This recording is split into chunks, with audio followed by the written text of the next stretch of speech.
Buenas tardes, ante todo.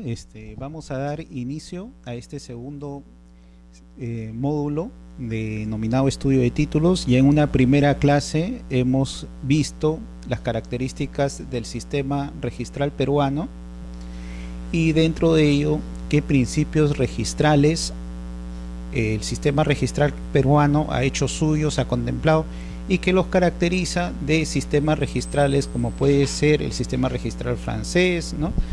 El sistema de Torrens, el sistema alemán, que son otros tipos de sistemas registrales característicos de otros países y en otras realidades.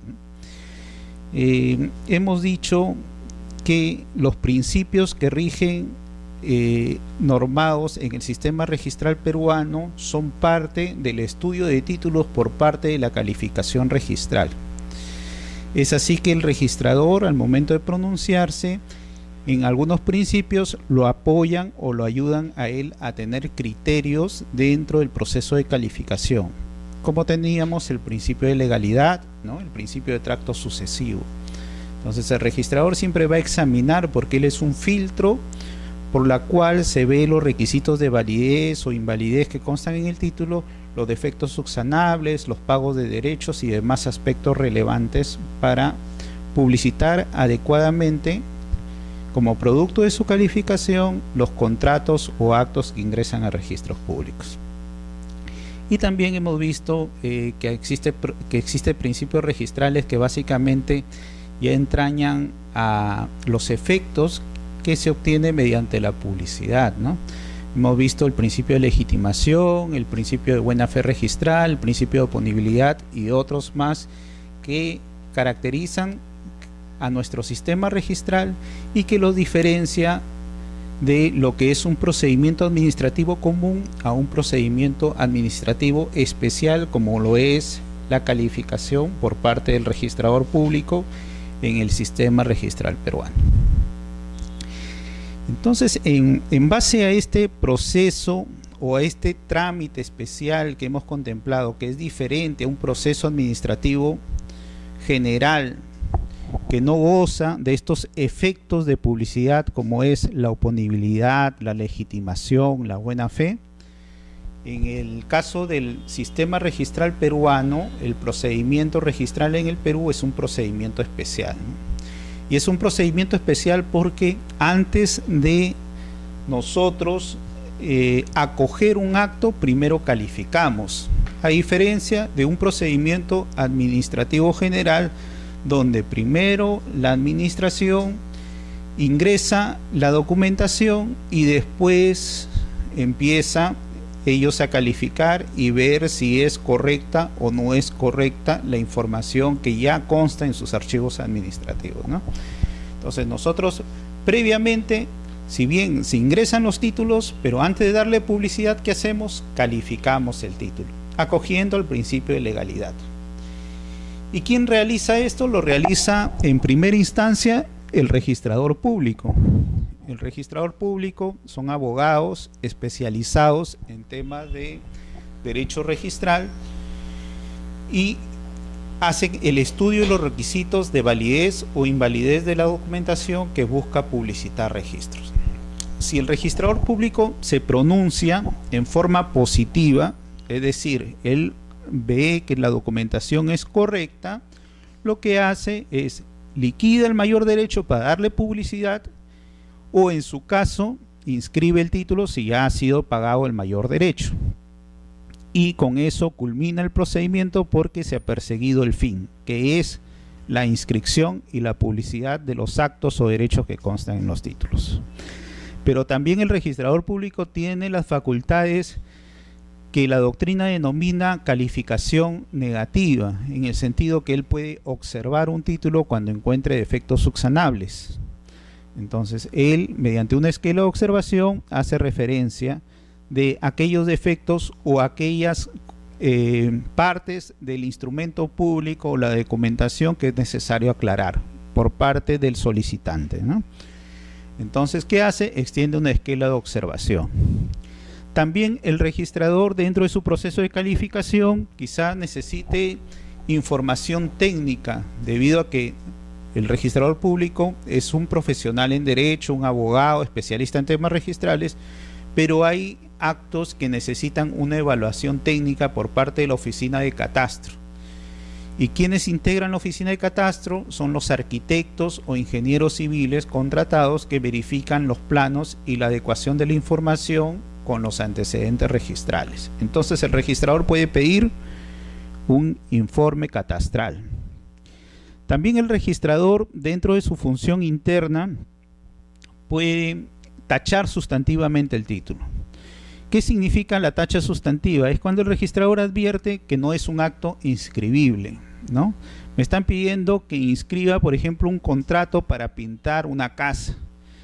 Si bien hay un contrato obligacional, tiene requisitos de validez, guarda todas las formalidades respectivas, sin embargo es intrascendente porque en nada contribuiría al movimiento económico el hacer referencia que hay un contrato para pintar una casa. Entonces es un acto no inscribible porque no es trascendente, ¿no? El registrador en ese caso tachará el título sustantivamente y dirá: esto no es un acto inscribible. Otra forma de tacha sustantiva puede ser cuando el registrador advierta que hay documentación que tiene signos de haber sido falsificados. Entonces hace las consultas a las entidades administrativas pertinentes, notariales o judiciales, y si ellos confirman que ese documento es falso o falsificado, en su caso el registrador procederá a tachar sustantivamente el título. Otro proceso por el cual el registrador puede tachar sustantivamente el título es cuando le hacen llegar documentación en copia simple. Entonces, el proceso de inscripción registral, el registrador tiene que evaluar las formalidades del documento. Entonces, si uno le adjunta una fotocopia de una escritura pública o de un instrumento público, el registrador tachará la documentación o tachará el proceso porque él no puede estar calificando fotocopias. Entonces, ante estos supuestos, cuando el registrador observa, cuando el registrador tacha o cuando el registrador hace consultas internas u otros actos que él tenga bien realizar, el solicitante tiene su derecho a apelar, y esa apelación la puede realizar ante el tribunal registral como segunda instancia. Incluso en caso el registrador no haya inscrito pero haya liquidado el título y el solicitante considera que la liquidación está mal efectuada, entonces le dice al tribunal que en la instancia superior, por favor verifique usted la liquidación que ha efectuado el registrador público, ¿no?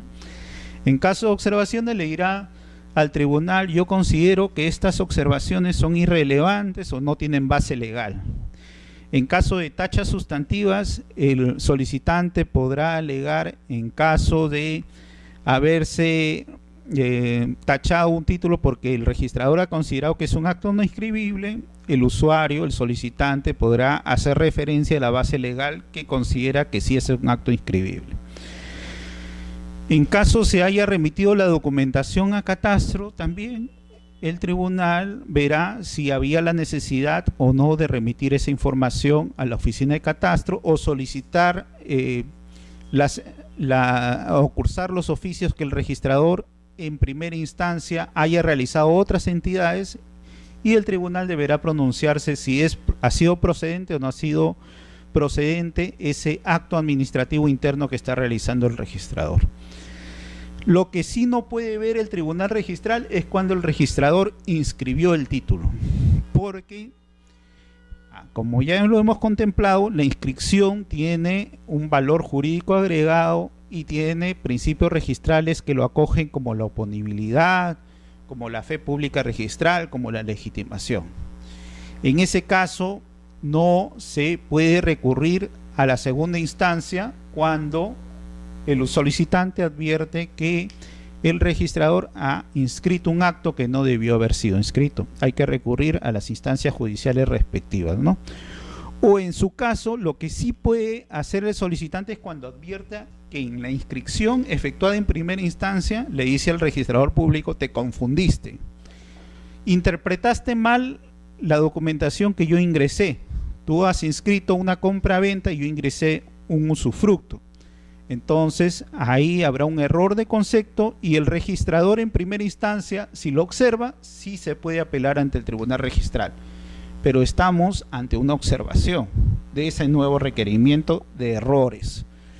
También cuando el registrador cometió un error material, inscribió una palabra por otra, extendió un asiento donde no debía, o en todo caso omitió la publicidad de alguna inscripción que conste en el título, le pedirá al registrador que lo rectifique, y si el registrador lo observa, sobre la observación puede ir a segunda instancia para que sea evaluado por el registrador público.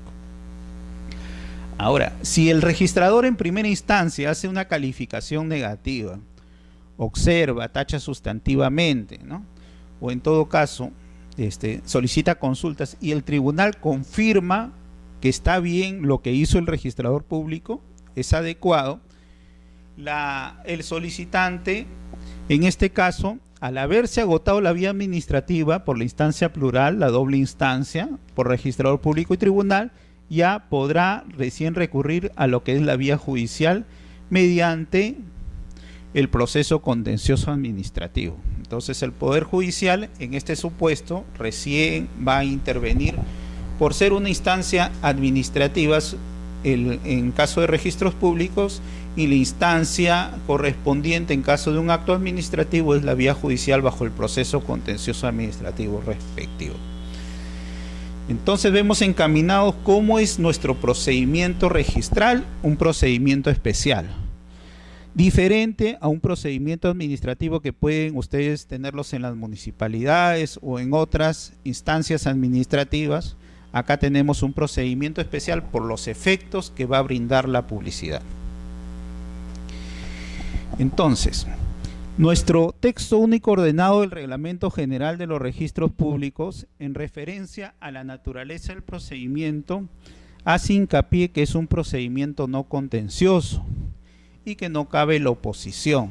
Su fin del procedimiento registral es la inscripción, porque la inscripción es lo que busca todos registros. Registros buscan la inscripción porque su fin es publicitar. Ya hemos hablado dentro de los principios registrales de la publicidad material y de la publicidad formal. En su caso, cuando el registrador inscribió, los efectos que conlleva esta inscripción están recogidos en los principios de oponibilidad, los principios de fe pública registral, ¿no?, los principios de legitimidad. Pero también hay un fin que se ha puesto en el texto único ordenado como principio registral, denominado el principio, ¿no?, material. Es decir, que todos tenemos conocimiento de lo que consta en registros inscritos, del asiento registral, sea esta una inscripción definitiva o una anotación. El supuesto iure de iure, que no se puede negar, es que todos tenemos conocimiento de esto. Y cómo las personas tienen conocimiento de lo que está inscrito mediante la publicidad formal, denominado principio de publicidad formal en el Reglamento General de los Registros Públicos, por la cual nosotros, mediante certificados, mediante manifestaciones, mediante constancias compendiosas, mediante lecturas, podemos tener conocimiento de lo que está inscrito en los asientos registrales. Entonces, básicamente el procedimiento registral, la naturaleza es no contenciosa y no se admite oposición, ¿no? Así el artículo primero del Reglamento General dice: no se admite oposición a la inscripción registral, pero se puede impedir la inscripción mediante una medida cautelar de no innovar, es decir, por un mandato judicial. En el caso de que nosotros veamos que vamos a ser perjudicados con un procedimiento que está en trámite, o en todo caso detectamos por el sistema de la alerta registral que hemos hablado en el primer módulo del estudio de títulos, por las cuales mediante suscripción gratuita nosotros podemos tener conocimiento si existe un título en trámite o no sobre mi predio, porque Registros me comunica, por si acaso ha ingresado el título tal que está en trámite. Entonces podemos recurrir a la vía judicial mediante un proceso de no innovar para que el juez ordene la inmovilización de la partida y así no se pueda efectuar ninguna inscripción, ¿no? Ahora también existe el acto de inmovilización de partida, por el cual el propietario inscrito en un predio puede, mediante un instrumento público, ingresar y pedir a registros que no se efectúen inscripciones de disposición porque él no ha vendido su propiedad.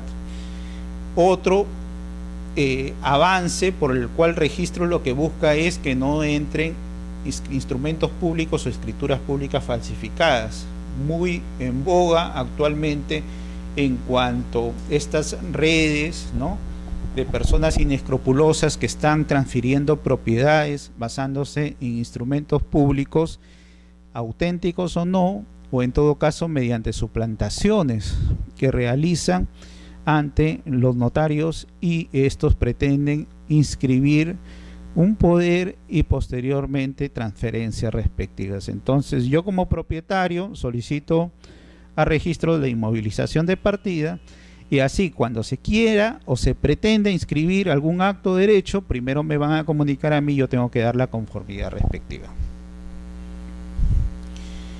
La jurisprudencia registral en base a la oposición, ya que hemos dicho que la naturaleza del procedimiento no contenciosa,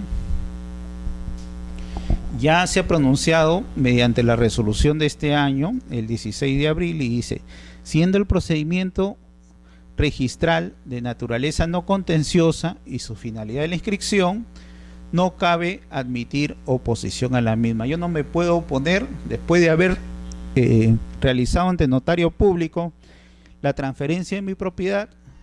No puedo venir al registro y decirles: no inscriban esa transferencia porque ya me arrepentí de haberlo inscrito. Eso no se puede hacer, ¿no? No se puede hacer en el caso que yo voy a registros y solicito que no se inscriba la declaratoria de fábrica que está pidiendo el propietario que se publicita en registros públicos. No, porque el proceso o el procedimiento registral es un procedimiento especial y no cabe la oposición. Mediante una resolución de este año, también en marzo, hace referencia que habiéndose efectuado la inscripción de títulos, no procede el cuestionamiento de la validez en sede registral, pues dicha pretensión debe realizarse ante el órgano judicial conforme a lo prescrito en el artículo 20.13 del Código Civil, ¿no? Entonces la legitimación es uno de los efectos que produce la inscripción de los actos o derechos que ya han sido publicitados por el registrador público. Y lo que cabría sería, a efecto de determinar que ha habido cuestionamientos en la validez de dicho acto jurídico, plasmarlo, pero en la vía judicial. En registros, sí, lo que puede hacer aquella persona que ha iniciado un proceso de nulidad o anulabilidad del acto jurídico en la vía judicial es pedirle al juez como medida cautelar curse un oficio solicitando la inscripción de la medida cautelar a efectos que se anote la demanda y se publicite que en la vía judicial se está tramitando el proceso de nulidad de dicho acto jurídico y por consiguiente del asiento de inscripción. Pero acá surge un problema que se ha presentado últimamente. ¿Qué pasa si mediante un escrito de oposición que no ingresa por la oficina del diario, sino comúnmente por la oficina de trámite documentario?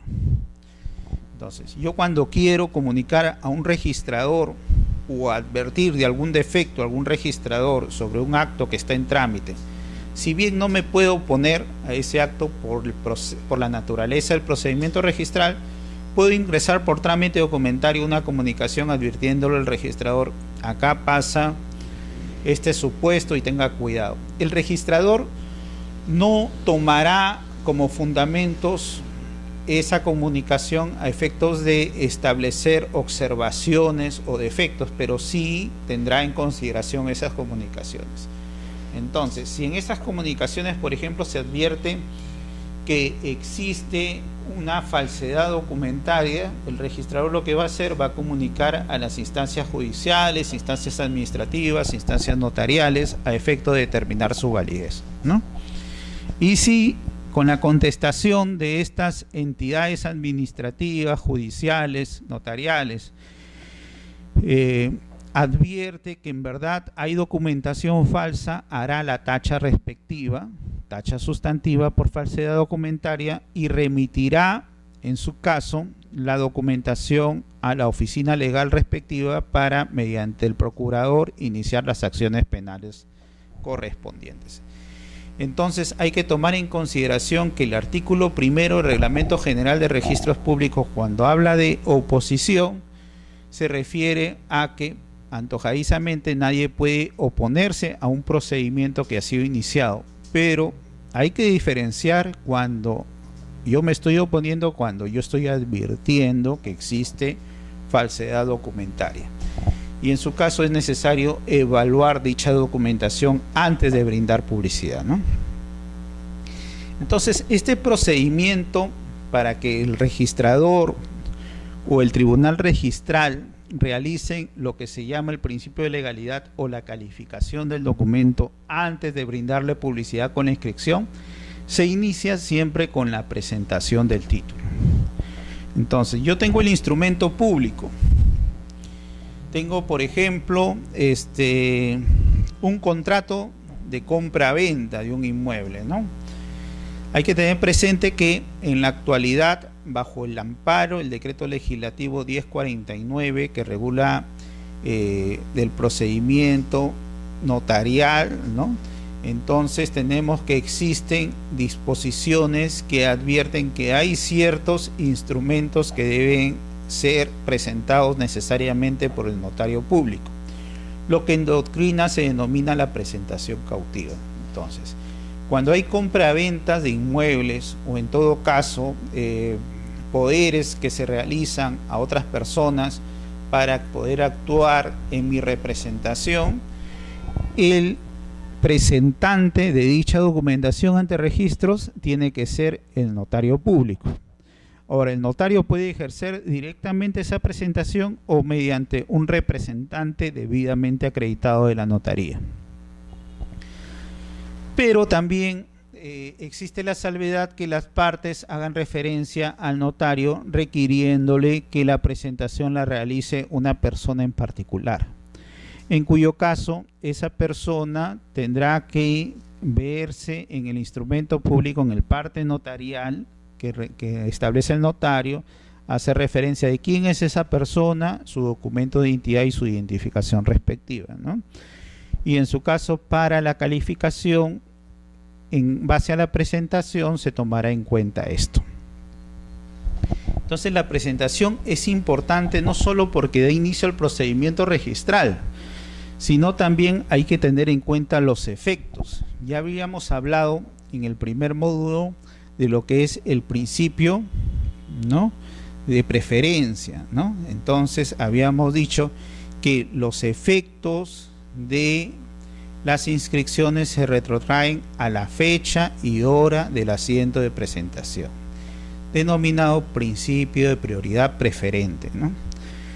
A diferencia del principio de prioridad excluyente, ya hace referencia en cuanto a los efectos de la inscripción. Cuando ya está inscrito el acto de derecho, entonces cualquier acto de derecho que sea incompatible con este no se puede inscribir, ¿no? El principio de prioridad preferente hace referencia básicamente a la presentación del título, que es cuando yo ingreso el documento a registro y lo ingreso y se genera un asiento de presentación. Entonces, cuando en el instrumento público al que hacíamos referencia, yo tengo mi compra-venta porque las partes acordamos que yo lo iba a presentar y no el notario público. Voy a registros y realizo la presentación de ese documento público. ¿Qué es lo primero que tengo que hacer? Tengo que pedir un formulario de inscripción. En este formulario voy a poner mis datos, mi nombre, mi documento de identidad y mi domicilio. es necesario hacer referencia a un domicilio actualizado porque cualquier problema que se presente dentro del procedimiento,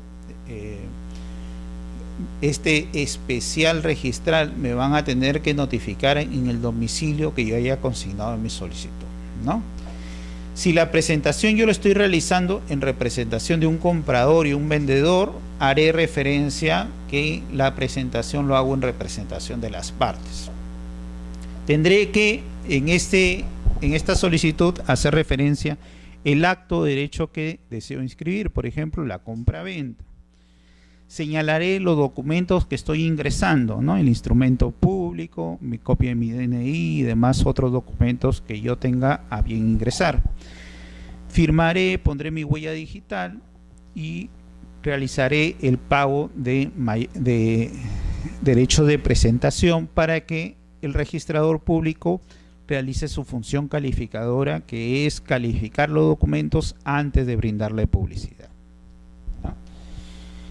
Entonces, en base a esto, el personal de registros públicos primero mirará que yo he sufragado en las últimas elecciones o haber solicitado la dispensa respectiva en cuanto a mi documento de identidad, ¿no? Si soy yo un notario público, no es necesario adjuntar mi documento de identidad, basta poner mi firma y mi sello, porque al ser un funcionario, no un funcionario, sino al estar investido de esta función pública, la presentación de cualquier instrumento no necesita el notario legalizar su misma firma o legalizar su firma ante otro notario, porque él está investido de esa fe pública notarial. Entonces simplemente él pondrá su firma respectiva.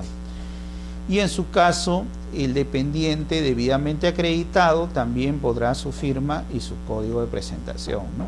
Y en la etapa de calificación, el registrador verá que corresponde a la firma del notario o en todo caso a la del dependiente debidamente acreditado y que se encuentra vigente en cuanto a la presentación del documento. Entonces es en la etapa de inscripción donde se miran estos requisitos básicos. La copia del documento de identidad si no soy notario público, ¿no? El pago de derechos por la calificación que va a efectuar el registrador en base al principio de legalidad, que es examinar los requisitos de validez, invalidez del título, ver que las partes sean capaces, ¿no? Tengan capacidad de ejercicio, ver que exista adecuación del documento con el antecedente registral y otros aspectos más que conlleva la calificación mediante el principio de legalidad, ¿no? Entonces la presentación es interesante y es necesaria porque va a determinar los efectos que va a producir la inscripción a la fecha y hora de presentación del título. Si va una persona que no puede firmar, el servidor le encargará llenar la solicitud y en su caso la huella digital será su forma de identificación. En presentaciones masivas, por ejemplo, tenemos COFOPRI cuando realiza estas campañas por las cuales se dedica al saneamiento de ciertos sectores, ¿no? Entonces son más de 1000 casas que se van a sanear o propiedades que se van a regularizar. En su caso no es necesario extender un asiento de presentación por cada título que se va a presentar y es un supuesto excepcional de presentación masiva de solicitud de inscripción, ¿no? En ese caso no se requiere llenar el formato de presentación, sino registro ya encauzará esa documentación que es llegada para originar el asiento de presentación y así iniciar el procedimiento de calificación respectivo. Así como yo tengo el derecho de ir a registros y presentar las inscripciones, las solicitudes para que estos se inscriban, también tengo el derecho de desistirme. Simplemente, hoy día lo presenté, mañana me arrepiento y no quiero que continúe la calificación. Voy y pido al registrador, devuélvame la documentación porque yo me desisto de este trámite, ya no me interesa que se publicite. Hay que tener presente que una de las características de nuestro sistema registral es que no es constitutivo y por consiguiente los actos o derechos se perfeccionan fuera de registros, y lo que otorga registros, lo único que otorga registros es el valor agregado de los principios de legitimación, fe pública, oponibilidad de lo que está registrado en referencia a que aquello no está registrado. Entonces no hay obligación de inscribir compras-ventas, pero ojo, que si no inscribes la compra-venta en registros, ese valor agregado que te otorga registros se pierde. Y si una persona vendió 2 veces su bien y tú fuiste el primer comprador pero no inscribiste, y después vendió el bien a otra persona, y ese segundo comprador, a pesar que lo compró con fecha posterior a ti, va a registros y lo inscribe, tú te enteras de eso, vas a registros si quieres ingresar tu contrato de compra-venta, y ya va a ser un título incompatible con el primero que ingresó a registros. Por consiguiente, el tuyo, tu compra-venta, estará supeditado a que se inscriba. Si se inscribe el del segundo transferente, ya el tuyo no podrá inscribirse y vas a tener que ir a la vía judicial respectiva. Si no se inscribe, vas a tener que esperar que se tache la segunda transferencia para que recién puedan acoger tu inscripción, ¿no?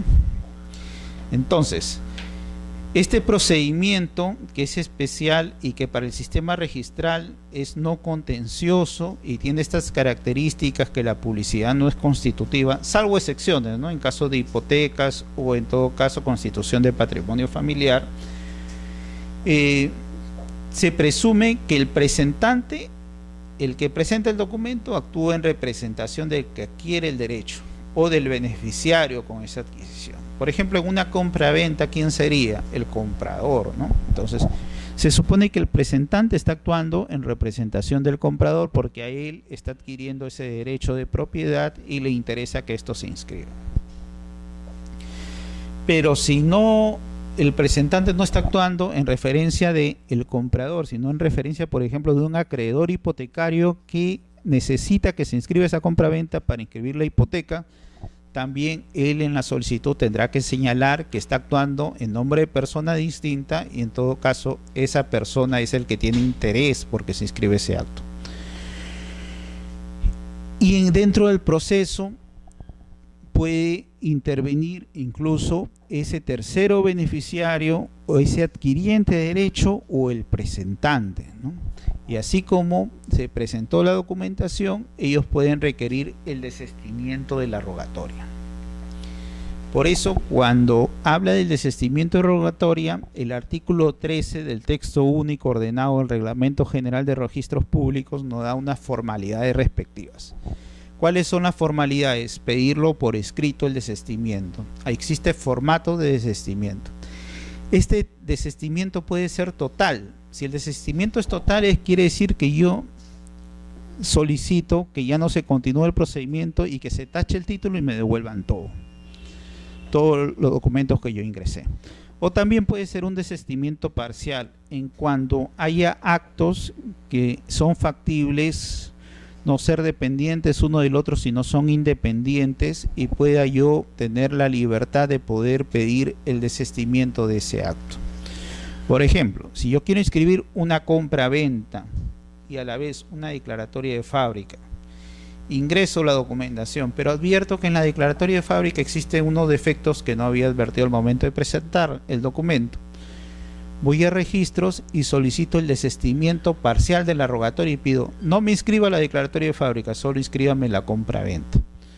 En su caso, son actos independientes, no depende uno del otro, son completamente factibles por parte del propietario pedir el desistimiento de dichos actos, y por consiguiente sí procederá. En su caso, el desistimiento total de la rogatoria comprende que yo no deseo que se continúe el procedimiento, y esto lo puedo pedir en primera instancia cuando lo está calificando el registrador público, o incluso en segunda instancia cuando formulé mi recurso de apelación para que el tribunal registral revise el pronunciamiento del registrador público. Eso se denomina desistimiento total de la rogatoria o tacha, y te devuelven toda la documentación para que la corrijas, o en todo caso bajo tu derecho que no quieres que se inscriba el mismo. Cuando existen conflictos entre un presentante, el adquiriente del derecho del tercero interesado, entonces se advierte que el representado, es decir, el tercer adquiriente o el adquiriente del derecho o el tercero interesado, es el que tiene preferencia sobre el presentante. En caso de los notarios públicos, ellos no necesitan legalizar firma ni ante notario ni ante fedatario, ¿no? Por consiguiente, si un notario público, bajo este principio que hemos hablado, por el cual mediante la presentación cautiva él está obligado a iniciar el trámite de inscripción, él podría pedir el desistimiento. Hemos hablado que el decreto legislativo 1049 nos hace referencia en caso de transferencia de propiedad, tiene que presentarle el notario público, ¿no? En caso de instrumentos públicos que vaya a registro de predios, el presentante tiene que ser el notario público, ¿no? O en su caso, cuando va al registro de mandatos y poderes por otorgamiento de un poder, también el presentante tiene que ser el notario público. En el caso de registro vehicular, tenemos las actas de transferencias vehiculares, donde el notario también tiene que ser el presentante de dicha documentación. Y habíamos hablado de que también las partes pueden decidir que un tercero lo presenten en el caso de escrituras públicas ante el registro de propiedad inmueble o registro de predios, ¿no? Puede uno decir, tal persona puede presentarlo y las partes se acuerdan así. En ese caso, el notario, esta presentación cautiva, él bajo este amparo legal puede delegar a esa otra persona que lo presente.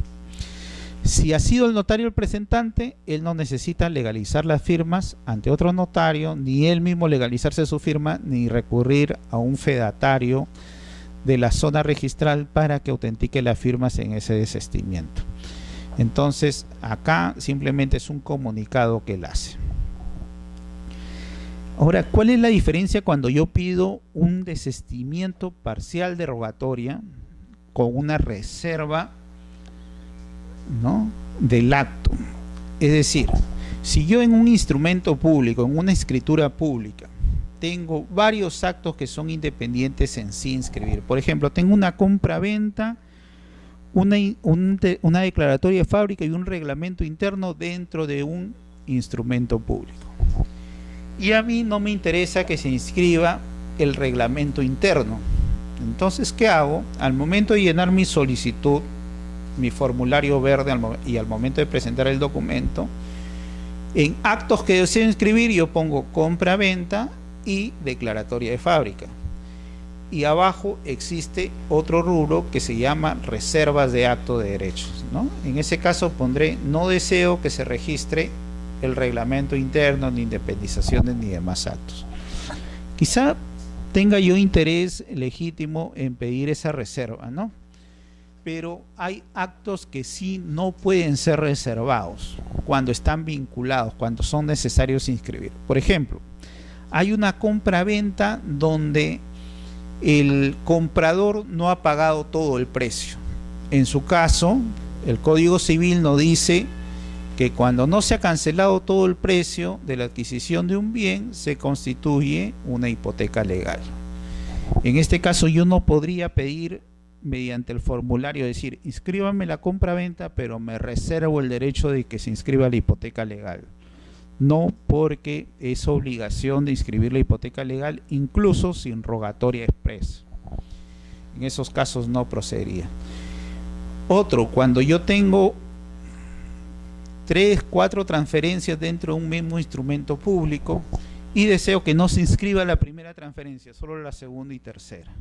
En este caso, como está afectando el principio de tracto sucesivo, es decir, que todo derecho que se dispone tiene que estar inscrito la persona como acto previo, ¿no?, la persona que va a disponer de ese derecho, entonces ahí yo no podría realizar esta denominada reserva de actos. Entonces, el desistimiento parcial, ¿cuándo procede? Cuando son actos separables, ¿no? Y hemos dado una serie de ejemplos. Existe también en la actualidad una problemática en cuanto no se paga todo el derecho mínimo por diversos actos que ingresan en una misma solicitud de inscripción de título. En su caso, el Tribunal Registral ya se ha pronunciado este año haciendo la reserva de calificación por derechos impagos. Es cuando el registrador público, dentro de su proceso de calificación, advierte: me están pidiendo que inscriba una compra-venta, una declaratoria de fábrica, un reglamento interno, diversas independizaciones, pero solo han pagado el derecho de presentación de la compra-venta. El registrador, al momento de evaluar la documentación, puede decir: bueno, acá hay un requisito formal, porque todos los requisitos necesarios para presentar el título tiene que ser suscribir la solicitud, porque la presentación es por escrito, adjuntar la copia del documento de identidad con la constancia de haber sufragado en las últimas elecciones, o en todo caso la constancia de dispensa, y el tercero, el pago mínimo por los derechos de presentación. En ese caso se estaba atentando contra uno de los requisitos necesarios para ingresar la documentación, y el registrador, dentro de su función calificadora, podría realizar la reserva de calificación por esos derechos impagos. Así como el asiento de presentación da origen a que los efectos que va a producir la inscripción se retrotraen a la fecha y hora del asiento de presentación, es decir, desde que yo ingresé el documento a registros públicos y me pusieron el sello que lo presenté tal día, tal hora, ¿no? Los efectos que va a producir la inscripción se retrotraen a esa hora y fecha del asiento de presentación, lo que denominamos prioridad preferente, ¿no? Existe también lo que son los títulos incompatibles. ¿Qué quiere decir títulos incompatibles? Es decir, se ha presentado dos instrumentos de dos compraventas diferentes que realiza el mismo comprador. ¿Qué hace el registrador público en ese caso? Va a ver cuál de los instrumentos públicos se presentó primero. Prioridad preferente, ¿no? La prioridad en el tiempo, el que llega primero, el que se adelanta primero tiene prioridad sobre los demás. Entonces el registrador va a empezar a calificar el título que se ingresó primero, así sea de fecha posterior al título que se presentó en segundo lugar. ¿Y qué hace con el título que se presentó en segundo lugar? Ese título quedará suspendido mientras se califique la primera inscripción. ¿Qué significa la suspensión? Que para el segundo título se paraliza el proceso y está subordinado a que el primer acto de compra-venta se inscriba o no se inscriba. Si se inscribe el primer acto de compra-venta, ya sería o faltaría el tracto respectivo en esta segunda compra-venta, porque ya no le pertenece al vendedor, sino a esa segunda persona que él transfirió. Y eso se llama títulos incompatibles, ¿no? Ahora, también puede darse el caso que se presenten dos títulos pero que no son incompatibles. Es decir, en uno se está pidiendo la inscripción de supongamos, una demanda de obligación de dar suma de dinero, y en otro se está pidiendo la inscripción de un embargo. Entonces, si bien no hay títulos incompatibles, pero ahí hay que tener referencia de la prioridad, y quizá en ese caso también el segundo título, a pesar que no es incompatible con el primero, pero tiene un impedimento de prioridad por los efectos que va a traer la presentación. Entonces también deberá suspenderse hasta que el primero se inscriba respectivamente. Entonces tenemos referencias en cuanto a cuando existen títulos pendientes, ¿no? El artículo 47 del Reglamento General de los Registros Públicos, concordante con el artículo 26 y 29, dice: en caso que un título presentado con posterioridad no sea incompatible con un anterior pendiente de inscripción referente a la misma partida, debe procederse a su calificación y, de ser positiva, a su inscripción. Por ejemplo, tengo la inscripción de una demanda que me están haciendo a mí de una obligación de pago, y yo también estoy solicitando la inscripción de una declaratoria de fábrica. Entonces acá no va a haber conflictos en cuanto a que el primero va a impedir la inscripción del segundo, ni perjuicios en cuanto a la ordenación del rango en referencia a la publicidad. En su caso, si el registrador que está inscribiendo el segundo título de la declaratoria de fábrica advierte que no hay defectos y puede inscribir, por más que exista la anotación de una demanda ingresada primero, él podrá dar pie a inscribir el segundo porque no le resulta incompatible ni le es perjudicial, ¿no? Y este criterio lo encontramos normado en el séptimo precedente de observancia obligatoria del 5 de junio del 2003, y el tribunal se ha pronunciado en este caso que cabe la calificación y la inscripción positiva, ¿no?, en casos de no ser incompatibles y tampoco perjudicar la publicidad que se dé en base al segundo sobre el primero. Entonces ya hemos detallado que el procedimiento registral se inicia con la presentación del título. Los efectos de la presentación van a ser que dan prioridad a la inscripción desde la fecha y hora del asiento de presentación. Hemos visto que los actos rogados comprenden todo lo que es inscribible dentro del instrumento público. Por más que yo haya puesto solo una compra-venta en la solicitud de inscripción, si en el instrumento público hay otros actos, compra-ventas, hipotecas, usufructos, superficies, todos esos se supone que son actos rogados. Si yo no quiero que se inscriban uno de esos actos y es separable del primero, yo puedo pedir en la solicitud de inscripción la reserva de actos.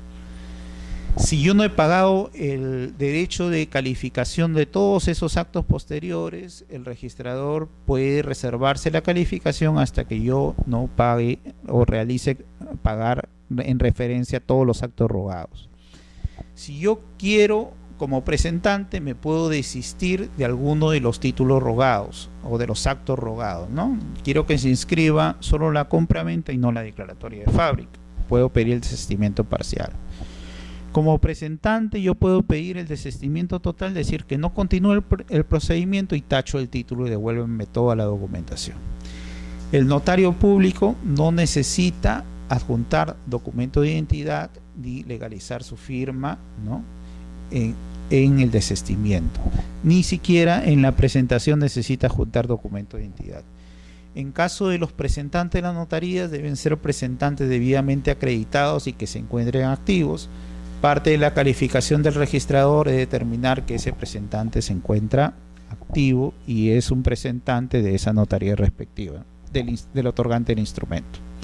Entonces ya pasamos el primer filtro y nos vamos al segundo acto, que es la calificación registral. Entonces la calificación en sí es basado en el principio de legalidad, es el primer filtro que tiene el documento o instrumento público a efectos que el registrador, que es un abogado especialista en tema de derecho registral, examine la validez del título, ¿no? Los actos nulos, anulables, va a determinar la capacidad de las partes, va a determinar la adecuación del título con los antecedentes registrales. Si A está transfiriendo el título, el inmueble a B, A tiene que figurar en registros públicos como titular registral. Si yo estoy prescribiendo un bien contra B, B tiene que figurar en registros públicos como titular registral para efecto de que yo estoy prescribiendo contra él y sea emplazado adecuadamente. Si C es el que está solicitando la declaratoria de fábrica, C tiene que figurar como titular registral respectivo. Entonces, la calificación comprende requisitos de validez del título, requisito de validez de forma, es decir, en base a que sea un instrumento público o reúna las formalidades del documento que exige la norma. Requisitos de validez de fondo, la validez en cuanto al acto, sea un acto válido, los requisitos, la competencia, la capacidad de las partes y demás aspectos que traen el negocio jurídico. La adecuación del título con los antecedentes registrales, ver que el título se adecue con la partida registral respectiva. incluso con sus antecedentes en el título archivado, etc. También tengo que determinar que el acto previo simultáneo sea presentado en el mismo instrumento en caso de falta de tracto. En caso de procedimientos administrativos y procedimientos llevados a cabo por los notarios públicos, yo puedo incluso determinar la competencia. Por ejemplo, en un procedimiento de prescripción adquisitiva de dominio de un bien ubicado en Lima, pero sin embargo el procedimiento lo está realizando ante un notario del Callao. El registrador en estos supuestos tachará el título porque no hay competencia en cuanto al notario público, que debe ser el notario público de Lima y no de otro colegio notarial. En cuanto a las partidas vinculadas con el acto, ¿no? Si yo estoy diciendo que estoy actuando con un poder del propietario, el registrador va a tener que examinar en el registro de mandatos y poderes para ver si ese poder se encuentra inscrito o es un poder vigente y que no ha sido revocado. Entonces ahí hay partidas vinculadas. Si yo hago referencia que existe, que yo tengo un derecho de sucesión, ¿no?, por parte del propietario del bien, el registrador va a ir al registro de sucesiones intestadas o en su caso al registro de testamentos y determinará que existe esto inscrito. Entonces, parte de la calificación lo encontramos normado en el artículo 31, que dispone los requisitos de validez y generales para la calificación, y en el artículo 32 más detalladamente cuáles son dentro de la función calificadora las funciones que cumple el notario. Y esto conforme lo normado también en el artículo 2011 del Código Civil y artículo 5 del título preliminar del Reglamento General de los Registros Públicos, que en estos dos últimos supuestos se denomina principio de legalidad. Los plazos para la calificación. Entonces, ingresé mi documento a registros públicos y sé que va a ir a un registrador público para que él califique ese acto de derecho que acabo de ingresar. El registrador, a efectos de calificar, tiene que hacerlo dentro de los 7 días de haberlo presentado, de haber realizado el ingreso de la documentación por el libro diario. En su caso, si yo estoy subsanando una observación que me hizo un registrador público, el registrador público tendrá 5 días de calificar esta documentación reingresada por mi parte. Los pronunciamientos en primera instancia del registrador público dentro de los 7 días pueden ser las tachas sustantivas, hemos dicho cuando son actos no inscribibles, cuando son copias simples, cuando son documentos falsificados, ¿no?, o el acto material en sí ha sido realizado con fecha posterior al asiento de presentación. El registrador también puede realizar observaciones cuando él advierta que hay defectos subsanables por las cuales es necesario aclarar por intermedio de las partes. Entonces el registrador dice: acá no está claro qué acto tú me estás rogando, acláralo, ¿no? Acá hay una incompatibilidad porque tú me dices que la declaratoria de fábrica en el primer piso tiene 100 metros cuadrados, pero en el plano tiene 120 metros cuadrados. Aclárame eso. Entonces hay defectos subsanables. También el registrador puede liquidar el título. Él advierte que que todo está correcto, no existen observaciones y en todo caso lo único que se ha pagado es el derecho de presentación. Entonces, para efecto de darle publicidad, él liquida el título para que esto se publicite. En su caso, cuando son rectificaciones que advierte el registrador público, cuando son rectificaciones de errores materiales. ¿Qué significa rectificar errores materiales? Cuando él se confundió, puso una letra por otra, un nombre por otro, inscribió en una partida diferente o en un rubro diferente. Esto de inscribir en un rubro diferente, por ejemplo, en las partidas registrales, por el principio de especialidad, se crean en base a personas, ¿no?, que se llama el registro personal, por ejemplo, en personas jurídicas, en mandatos y poderes, se crea en referencia a las partidas registrales en la cosa, por ejemplo, en el registro de predios, en base a cada inmueble se apertura una partida registral, ¿no? U otros actos causales, por ejemplo, el registro mobiliario de contratos, en referencia a los contratos que se realizan las partes. Por ejemplo, en el registro de propiedad inmueble existen rubros en cada partida. Rubro A, antecedente registral. ¿De dónde proviene esta independización? ¿De qué partida proviene esta independización? Rubro B, descripción del inmueble, ¿no? ¿Qué área tiene mi predio? Si existe declaratoria de fábrica sobre el predio, ¿no? Si el solicitante ha pedido que se inscriba la edificación. Si existen reglamentos internos de esa declaratoria de fábrica a efecto de determinar zonas de propiedades exclusivas y zonas de propiedades comunes. Si existe algún derecho de superficie sobre el mismo predio, ¿no? Es decir, un derecho por el cual yo he delegado para que otra persona pueda edificar encima de mi terreno. Y así sucesivamente todos aquellos que dan referencia a las características del predio. Puede ser, por ejemplo, el cambio de una jurisdicción, la inscripción de una numeración, todo eso va en el rubro B de la partida registral. En el rubro C de la partida registral, ¿qué va? Toda la historia de transferencias que ha habido en el predio. Entonces, en el rubro C yo puedo decir quién inscribió por primera vez el predio, después a quién le transfirió y así las sucesivas transferencias que ha habido en este derecho. En el rubro D, ¿qué irá? En el rubro D irá las cargas y gravámenes sobre el predio, es decir, si ha habido hipotecas, si ha habido embargos, ¿no? Si ha habido alguna otra afectación o está pendiente un informe técnico de verificación ad hoc en el caso de declaratorias de fábrica y demás aspectos. En el rubro E irán las cancelaciones de esas o los levantamientos de esas hipotecas, de esos embargos, de esas cargas y gravámenes. Y en el rubro F dirá toda la demás inscripciones que no se encuadran en ese rubro específico. Entonces, si yo inscribí una compra-venta, supongamos que debería ir en el rubro C, pero yo lo inscribí en el rubro D, donde van las cargas y gravámenes, eso se trataría de un error material. Y las personas podrían rogar al registrador traslada ese asiento al rubro que corresponde. Esta referencia de traslado por error material, cuando el registrador lo advierta, también él lo puede hacer de oficio sin necesidad que las personas lo pidan. Pero si alguien lo pide, incluso él tiene un plazo limitado para hacer esa rectificación, así es lo más antes posible, por los posibles perjuicios que pueda causar un error por parte del registrador, ¿no?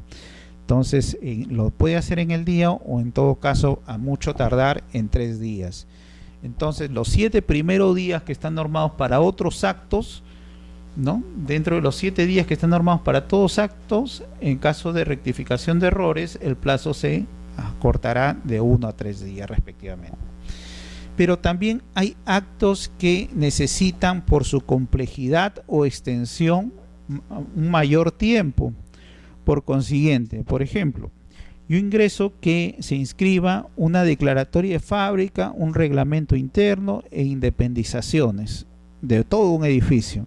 Entonces, esos 7 primeros días acá se van a ver alargados porque se necesita primero un estudio técnico de los planos, un estudio técnico de correspondencia en cuanto a los antecedentes registrales, verificar áreas, linderos y demás aspectos que conllevan a extender un poco más el asiento de presentación, ¿no? O actos complejos también, en su caso, una compra-venta, una hipoteca, encima una superficie, ¿no? Y demás actos dentro de un mismo instrumento público, entonces necesitará mayor tiempo. Esos 7 primeros días que están normados en el reglamento general para todos los actos se pueden ver aminorados en el caso de compras ventas simples también, que se pueden realizar dentro de las 48 horas, en el caso de errores materiales dentro de las 24 horas o los 3 días por mucho, pero también ver extendidos en caso de títulos que son complejos o extensos y que el registrador necesite mayor tiempo en su calificación.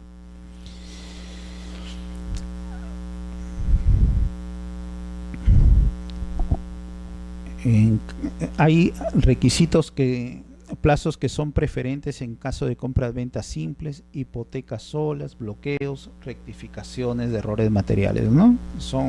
Se aminoran el plazo. Y en su caso, cuando son títulos complejos o extensos, se alarga ese plazo. También existe la referencia en cuanto a la presentación de oficinas registrales receptoras y oficinas registrales de destino. Actualmente yo puedo, por intermedio de la oficina de Lima, solicitar que se inscriba una compra-venta de la oficina registral de Trujillo. Entonces, ¿qué hago? Ingreso la documentación en la oficina registral de Lima y en vez de generarse un asiento de presentación, en este caso se genera una orden que a la par lleva la generación de un asiento de presentación en la oficina registral de Trujillo. Entonces, con esta solicitud de orden, registros en el día tiene que remitir vía correo certificado la documentación a la oficina de Trujillo para que sea evaluada por un registrador competente de Trujillo. En este caso hay una directiva del año 2004 que permite hacer referencia de la competencia nacional para otorgar esa prioridad registral que conlleva la presentación de títulos, ¿no? Lo malo es que en base a la remisión de documentación a la oficina registral de destino mediante correo, esto demora de 7 a 15 días. Entonces esos plazos no se ven extendidos en cuanto a la calificación en el Reglamento General de los Registros Públicos, y en su caso trae perjuicios en cuanto a los 7 días normados para cualquier acto en la presentación de títulos, ¿no? Entonces acá hay una incidencia que debe ser quizá vista por parte del solicitante y la oficina registral, a efectos de que en cuanto a la demora de la remisión de documentos a la oficina de destino, también se vea prorrogado el asiento de presentación por esa demora.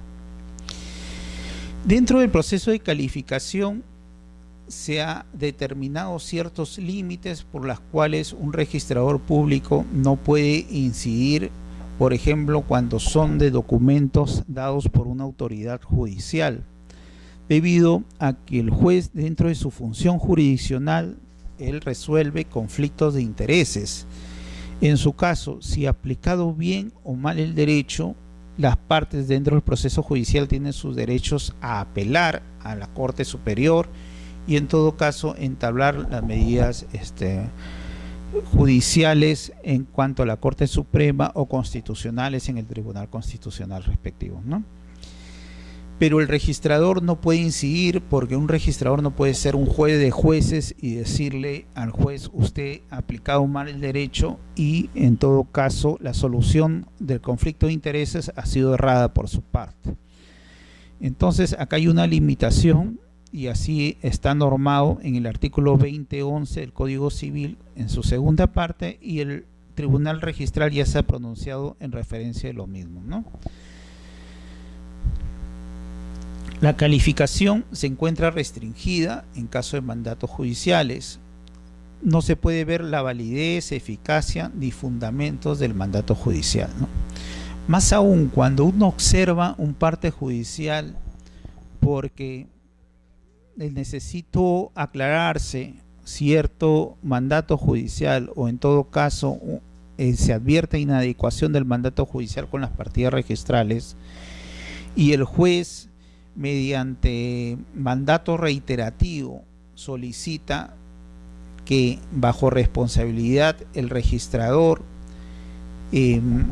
inscriba ese acto. El registrador público, al ser un funcionario administrativo, tiene que obedecer el mandato judicial respectivo, ¿no? Por cuanto no va a generar un conflicto de competencia, ¿no?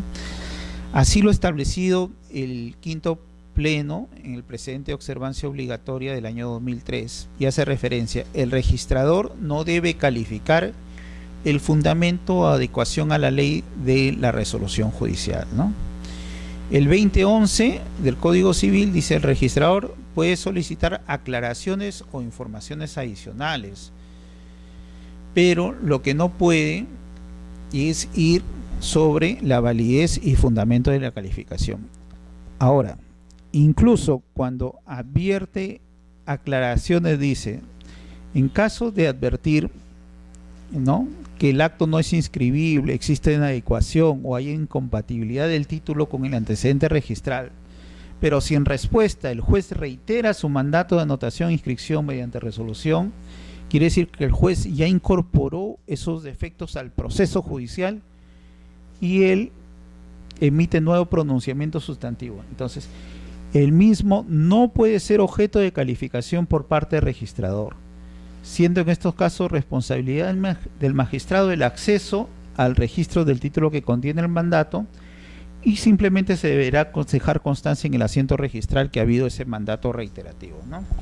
Si, por ejemplo, es muy común advertirle al juez que no existe adecuación registral, porque el juez lo que ha solucionado ahí ha sido la demanda, la contrademanda, ¿no?, o la reconvención dentro del proceso judicial, y examinado los papeles que le han hecho llegar las partes, pero no ha tomado en consideración cómo en registros figura esa partida registral, si es la persona, el demandado, es el propietario del bien actualmente o no, o en todo caso si se advierte alguna incompatibilidad en cuanto a la numeración, en cuanto al área y demás aspectos. Entonces el registrador, si bien no ve los requisitos de validez del mandato judicial, pero ve incompatibilidad con la partida registral, le pide aclaraciones al juez respectivamente. El juez, al advertir esas aclaraciones, él ya incorpora al fondo del proceso estas deficiencias. Pero si él, a pesar de ello, dice al registrador, usted inscriba mi mandato, entonces el registrador, al ser un funcionario administrativo, no podría ir contra una orden judicial, inscribirá y simplemente dejará constancia en el asiento registral de ese mandato reiterativo por parte del juez.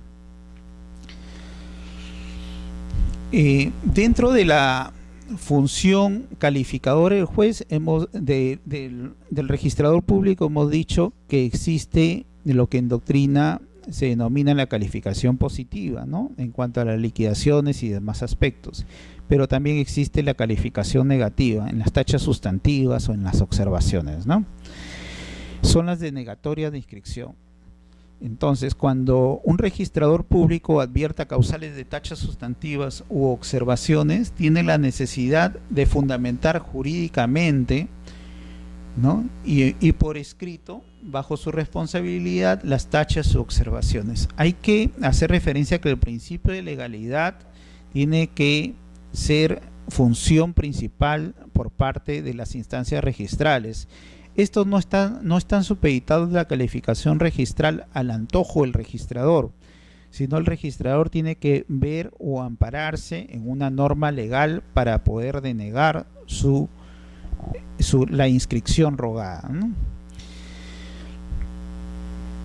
Ahora, si un registrador en una primera instancia examinó la documentación, examinó el título y vio defectos o advirtió defectos que no estaban adecuados a ley, entonces, y con el reingreso, él advierte que se han realizado, en base a los documentos reingresados, otras observaciones que son necesarios formular. Entonces, ahí, en ese supuesto, en base a los documentos subsanados, él podría fundamentar nuevas observaciones, ¿no?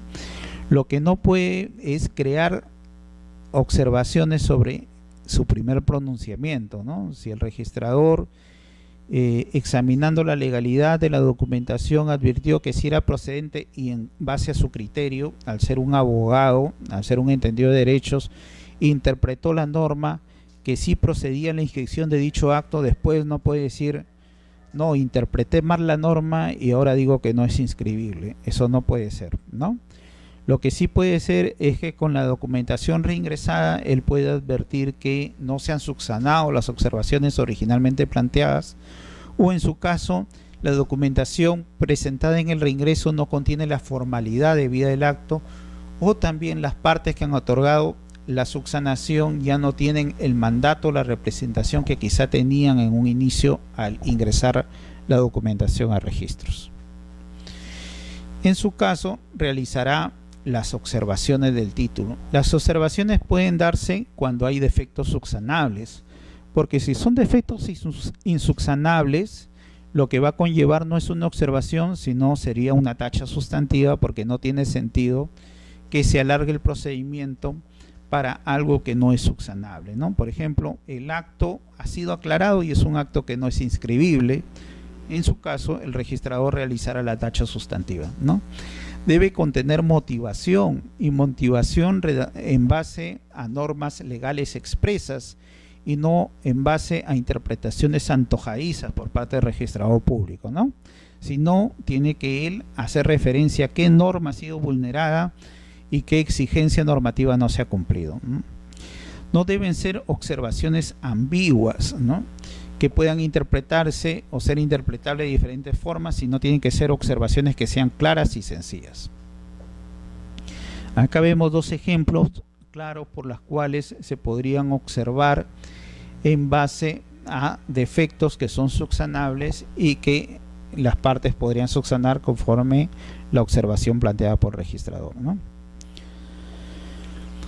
La falta de inscripción de acto previo conlleva a que el solicitante pueda ampliar su rogatoria si tiene los instrumentos públicos respectivos de ese acto previo, y así se pueda en forma simultánea realizar la inscripción del acto previo y a la vez la inscripción originalmente rogada por parte del solicitante.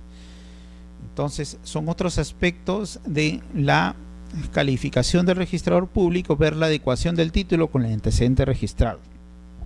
Si no se cumple el tracto sucesivo o existe actos previos que no han sido inscritos. Un ejemplo básico de un acto previo, ¿cuál sería? Si yo quiero inscribir un reglamento interno, como acto previo tiene que estar inscrita una declaratoria de fábrica, porque no procedería inscribirse un reglamento interno de algo que en sede registral no existe. O sea, yo en el reglamento interno digo, quiero independizar el edificio de 4 pisos, pero en la partida registral aparece como terreno, entonces no se podría dar. El registrador observará el reglamento interno y el usuario podrá ingresar la documentación de la declaratoria de fábrica para que en forma simultánea ese acto previo de declaratoria de fábrica con el reglamento interno ahí recién tengan acogida registral. Cuando exista títulos incompatibles presentados, ¿no? Si ya hemos dicho, existen 2 compras-ventas y mi compra-venta que ingresé fue la segunda, entonces hay un título incompatible que es necesario ser previamente inscrito, o en todo caso cuando conlleve a la tacha de ese primer título recién van a calificar mi segundo título. Si la primera compra-venta es inscrito, ya no guardaría el principio de tracto sucesivo y por lo tanto tacharían mi segundo título. Pero si el primer título presentado no se inscribe, entonces mi compra-venta sí procedería a ser inscrita, ¿no? Ahora, mucho se hace referencia a la forma como subsanar las observaciones en cuanto uno recoge una esquela de observación. Van a los abogados orientadores del primer piso o también se puede pedir cita con el registrador público cuando se advierta que la observación no es clara, es ambigua, en todo caso no entiende cuál ha sido la interpretación legal de la norma, ¿no?, en base a esa observación planteada.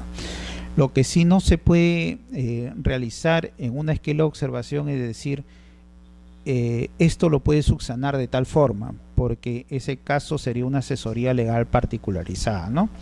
Y hay que tener referencia que en base a las formas de subsanar documentos observados y la interpretación legales respectivas, podría existir diversas formas, y en todo caso la libertad del solicitante podría ser incluso desistirse de ciertos actos, mas no podemos inducir mediante esquela de observación, hay que desistirse de este acto para que proceda el otro, o en todo caso hay que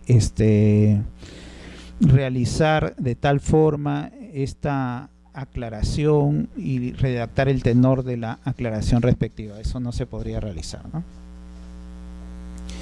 Cuando ya ha pasado el filtro de la calificación, y ya hemos hablado que en base a la calificación negativa se podría producir tachas o en todo caso observaciones. En la positiva es cuando ya da cabida a que sea inscrito, procede lo que es la liquidación del título. Entonces, la liquidación definitiva básicamente está contemplado en el artículo 41 del Reglamento General de los Registros Públicos, y es cuando, pasado el filtro de la calificación, lo único que se advierte es que no se ha pagado la tacha, no se pagó la tasa para darle publicidad al acto rogado. En su caso, el Tribunal Registral, mediante la resolución 1115 del 2004, hace referencia en cuanto a la posibilidad de poner recursos de apelación contra liquidaciones, ¿no? Y las liquidaciones de derechos registrales, en cuanto es una decisión por parte del registrador en primera instancia,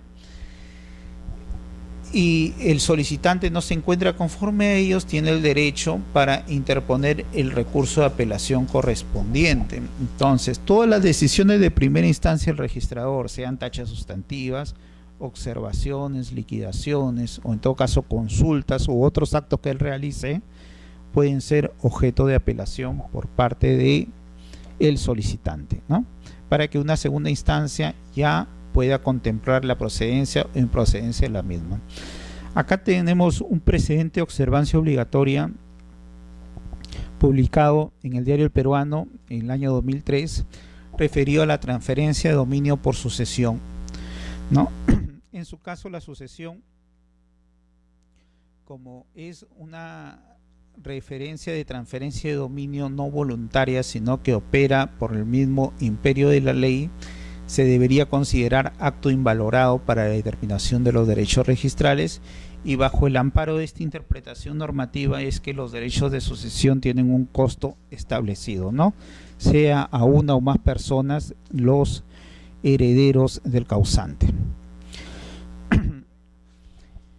Las tachas se podrían producir en cuanto a tachas sustantivas por tachas falsedad documentaria, tachas sustantivas por... Existe una tacha procesal, que es la denominada tacha por caducidad de la vigencia del asiento de presentación. Originalmente el asiento de presentación tiene una vigencia de 35 días. Entonces, cuando uno, dentro del proceso de calificación, observa, liquida el título, ese asiento de presentación se extiende por 20 días adicionales. También existe la referencia de la extensión del asiento de presentación cuando el gerente dispone en forma general. Por ejemplo, ha habido disturbios, la oficina no ha abierto 2 o 3 días, entonces se ha visto perjudicado. O en todo caso, internamente no han funcionado los sistemas informáticos y ha habido una falencia por parte del servicio registral. En su caso, el gerente en forma general puede establecer una prórroga de esos títulos por esos días dados, ¿no? O el Congreso establece un día que era laborable y de pronto, mediante un suceso, lo declara día no laborable, y en su caso también hay que extender la vigencia de esos asientos de presentación. También hay otra referencia de extensión de asientos de presentación cuando el registrador, dentro de su función calificadora, advierte que un título se ha perdido. En todo caso se pide su reconstrucción, ¿no? O en todo caso un título ha sido deteriorado y se realiza la reproducción del mismo. En estos supuestos es necesario prorrogar la vigencia del asiento de presentación. También se prorroga la vigencia del asiento de presentación cuando el título, dentro del proceso de calificación, va en consulta ante la oficina de catastro para una evaluación técnica. Se produce una prórroga del asiento de presentación mientras el título está en la oficina de catastro siendo evaluado. Cuando el título es apelado en segunda instancia, también se produce la prórroga del asiento de presentación. O en su caso, cuando hay un título incompatible con otro que se presentó primero y se suspende el mismo. Mientras dure la suspensión, existe lo que se llama la prórroga de la vigencia del asiento de presentación. Pero cuando culmina este término y el documento no es subsanado por parte del solicitante cuando ha habido defectos formales, o en todo caso no se ha pagado el mayor derecho, o demás aspectos que pueden haberse producido. No se llegó a reproducir el título, no se llegó a reconstruir, la oficina de catastro no se llegó a pronunciar y demás aspectos respectivos. En su caso produciría lo que es la tacha por caducidad, que es una tacha procesal cuando la vigencia del asiento de presentación ya ha caducado. La innovación que se da últimamente es la tacha especial por presentación de copias simples, y cuando las copias simples son en referencia al acto rogado, ¿no? Pero si dentro de la solicitud de presentación hay actos rogados que son diversos y de uno de ellos nomás se ha presentado copia simple, no cabría esta tacha especial por presentación, sino tendría que observarse en su caso y continuar la calificación de los otros actos registrables.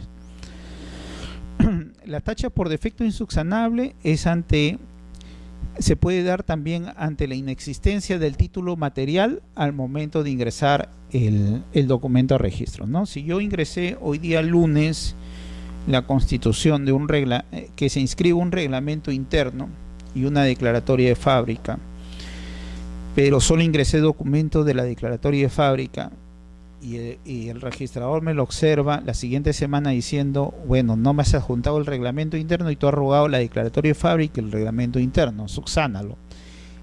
Y en base a esa observación yo recién voy a elaborar el reglamento interno, entonces el acto material acá no sería anterior al asiento de presentación.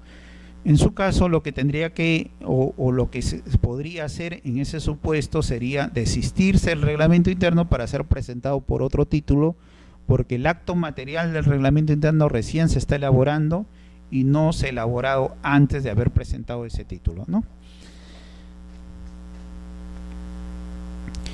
En cuanto a las tachas por falsedad documentaria, solo procede si luego de las indagaciones queda acreditado indubitablemente la falsedad, ¿no?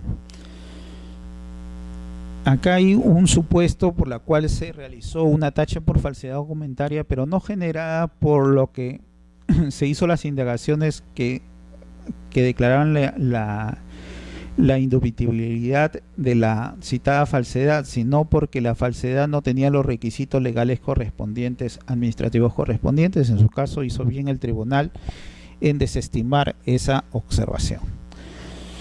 Bueno, ya hemos pasado entonces el proceso de presentación del título, hemos visto los requisitos en cuanto a la presentación, la función calificadora por parte de la primera instancia registral en cuanto puede denegar o puede proceder a la inscripción, ¿no?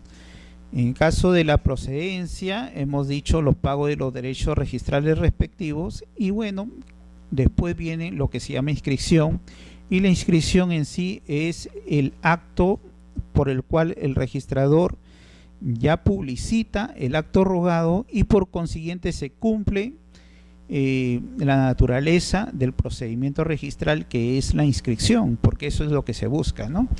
Y la inscripción que va a originar, como hemos dicho, efectos de oponibilidad, efectos de legitimación, efectos de buena fe, o sea, la referencia a que las personas puedan contratar libremente en base a lo que registros publicita, ¿no? Basados en la buena fe registral, ¿no? Entonces la inscripción simplemente pone fin al procedimiento registral como consecuencia de una calificación positiva, ¿no? Y la inscripción, el caso de modificaciones de titularidades, se modifica el índice. Esto es un trabajo interno que tienen que llevar los registradores públicos en cuanto a después se pida publicidad formal por búsqueda de índices y determinar quién es el propietario. En base a una búsqueda ya puede tenerse información actualizada de las mismas. En el caso de las inscripciones antiguas se realizan proyectos de actualización en el índice. Es un trabajo diario que se está dando mediante proyectos donde se contrata personas especializadas para ir actualizando el índice, que actualmente se está realizando en forma secuencial, y es responsabilidad de los registradores siempre conllevar dentro de su proceso de inscripción la actualización respectiva de los mismos. Bueno, hasta aquí hemos culminado. nuestra segunda clase, el proceso de calificación por parte del registrador público, ¿no? Y en la siguiente clase veremos ahora el pronunciamiento de las segundas instancias, los precedentes de observancia obligatoria y los acuerdos por parte del Tribunal Registral, y en esta importantísima labor del estudio de título realizado en base a la sede registral. Muchas gracias, nos vemos hasta la próxima clase.